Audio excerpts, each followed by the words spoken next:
వచ్చినందుకు మీరందరూ కూడా మంచి ఆహ్వానం పలుకుతూ బ్రహ్మరథం పట్టిన ప్రతి అక్క చెల్లెమ్మలకు అన్నదమ్ములకు పేరు పేరున నమస్కారాలు ధన్యవాదాలు తెలియజేసుకుంటున్నాను. అలాగే ఎప్పుడు వచ్చినా కానీ మీరు ఇదే ఉత్సాహంతో ఇంతే ఆశీర్వాదం అందిస్తున్నారు. మనం ఖచ్చితంగా ఆశీర్వదించాల్సిన టైం దగ్గరలో ఉంది. మే 13న మన ఎలక్షన్ జరగబోతుంది కాబట్టి మీరందరూ కూడా ఒక్క ఓటు కూడా మన కండ్రిగా మగవాళ్ళ నుంచి పళ్ళు పోకుండా మొత్తం అందరూ కూడా ఫ్యాన్ గుర్తుకి మన ఎమ్మెల్యే గారిని అబ్బాయి చౌదరి గారికి ఓటు వేయాలి.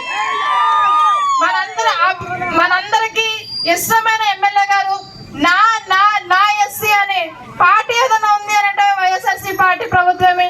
అలాగే ఎస్సీలని ఎస్టీలని బీసీలని అక్క అని చెల్లెమ్మ అని అన్న అని తమ్ముడు అని సంబోధిస్తూ పిలిచే వ్యక్తి ఎవరైనా ఉన్నారంటే మన ఎమ్మెల్యే గారు అబ్బాయి చౌదరి గారు మాత్రమే.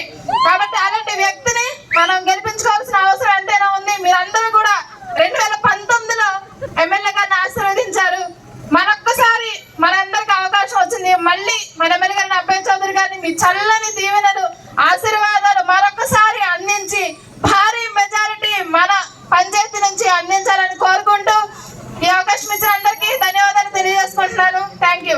మనందరం ఒక స్లోగన్ 50,000 మెజారిటీ వస్తే మొన్న ఎమ్మెల్యేగా నామినేషన్ చూసారా ఎంత వైభవంగా జరిగిందంటే నిజంగా దద్దరిల్లిందనమాట. తెలుగు అంత వైభవంగా జరిగింది.